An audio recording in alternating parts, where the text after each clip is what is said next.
नमस्कार। माली समाचार हिंदी में आपका स्वागत है। मैं दिनेश माली। प्रतिबंधित संगठन का सदस्य हनीफ शेख 22 साल बाद गिरफ्तार।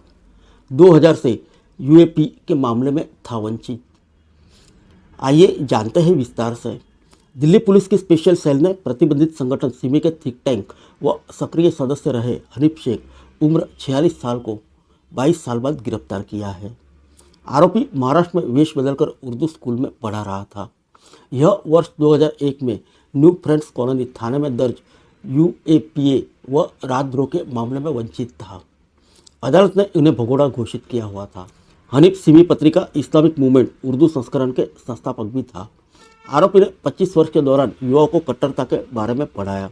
वह महाराष्ट्र में यूएपीए एक्ट के तहत अन्य मामलों में व अन्य राष्ट्र विरोधी गतिविधियों में शामिल रहा है।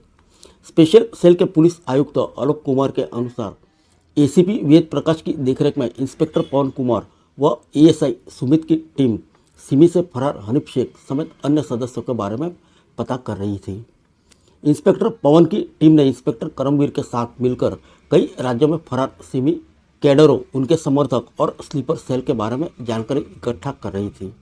इस टीम ने देश के विभिन्न हिस्सों में वेश बदलकर दिल्ली एनसीआर, उत्तर प्रदेश, मध्य प्रदेश, राजस्थान, कर्नाटक, महाराष्ट्र, तमिलनाडु का दौरा कर जानकारी एकत्रित की थी। जांच के दौरान इंस्पेक्टर पवन को हनीफ शेख के बारे में सूचना मिली कि वह हनीफ हुंडई ने अपनी पहचान बदलकर मोहम्मद के रूप में कर ली है। हनीफ अब महाराष्ट्र की भुसावल में एक उर्दू स्कूल में शिक्षक की नौकरी कर रहा है। पुलिस टीम ने आशा टावर, खड़का रोड, भुसावल, महाराष्ट्र के पास घेराबंदी कर 22 फरवरी को मोहम्मदीन नगर से खड़का रोड की ओर आ रहे आरोपी को गिरफ्तार कर दिया। दिल्ली की एक अदालत ने वर्ष 2002 में हनीफ शेख को भगोड़ा घोषित कर दिया था। आरोपी ने महाराष्ट्र व मध्य प्रदेश में सिमी संगठन की बैठकों में भाग लेने, आयोजित करने जैसे सभी घटनाओं में महत्वपूर्ण भूमिका निभाई थी। वह अक्सर पुलिस को चकमा देने में कामयाब हो जाता था। आइए जानते हैं क्या है Simi. Student Islamic movement of India Simi का गठन 1976 में यूपी के अलीगढ़ में हुआ था। इस संगठन का विचार उल इस्लाम यानी इस्लाम की भूमि की स्थापना करना है। जिहाद और शहादत सिविल के मूल नारे थे। विभिन्न राष्ट्र विरोधी गतिविधियों में सिमी कार्यकर्ताओं की संलिप्तता के कारण सरकार ने सिमी पर प्रतिबंध लगा दिया था। सिमी के पदाधिकारी दिल्ली के जमिया नगर में अपने मुख्यालय के पास एक संवाददाता सम्मेलन को 27 सितंबर 2001 को संबोधित कर रहे थे। तभी पुलिस ने छापा मारकर कार्यकर्ताओं को गिरफ्तार कर लिया। कई सिमी कैडर घटनास्थल से फरार हो गए थे।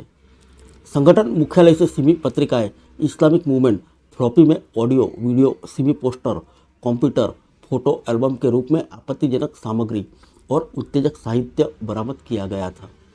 हनीफ शेख ने 1997 में मारुल जलगांव से शिक्षा में डिप्लोमा किया। वह 1997 में सिमी संगठन में शामिल हो गया।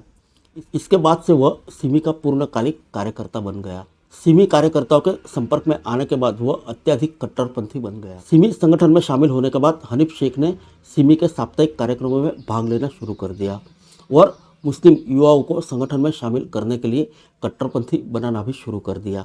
हनीफ के प्रबल उत्साह से प्रभावित होकर सिमी के तत्कालीन अध्यक्ष शहीद बदर ने वर्ष 2001 में हनीफ शेख को सिमी पत्रिका इस्लामिक मूवमेंट के उर्दू संस्करण का संपादक बना दिया। उन्हें उक्त पत्रिका में मुस्लिमों पर हो रहे अत्याचारों को गलत तरीके से उजागर करते हुए कई उत्तेजक लेख लिखे थे। हनीफ शेख का सफरत हुसैन नागौरी, अब्दुल सुभान कुरैशी उर्फ तौकीर, नोमान बदर, शाहनाद हुसैन, सैफ नाचेन, मोहम्मद के साथ घनिष्ठ संबंध थे। समय बीतने के साथ वरिष्ठ सदस्यों ने वहादत-ए-इस्लाम के नाम और शैली में नए संगठन की स्थापना की। इस संगठन के अधिकांश सदस्यों की पृष्ठभूमि सिमी से ही थी। इस संगठन का मूल एजेंडा मुस्लिम युवाओं को एकजुट करना और कट्टरपंथी इस्लाम के सिद्धांत का प्रचार करना भी है। आरोपी हनीफ शेख वहादत-ए-इस्लाम के थिंक टैंक सदस्यों में से एक है और महाराष्ट्र व अन्य आसपास के राज्यों से महत्वपूर्ण भूमिका निभा रहा था। वह प्रतिबंधित संगठन सिमी के साथ साथ वहादत-ए-इस्लाम के एजेंडे के समर्थन और वित्त पोषण के लिए दान की आड़ में धन एकत्र करने में भी शामिल है। इसके खिलाफ पहले से ही 4 आपराधिक मामले दर्ज हैं। फिर मिलेंगे अगले बुलेटिन में अन्य किसी खबर के साथ। तब तक के लिए इजाज़त दीजिए। नमस्कार।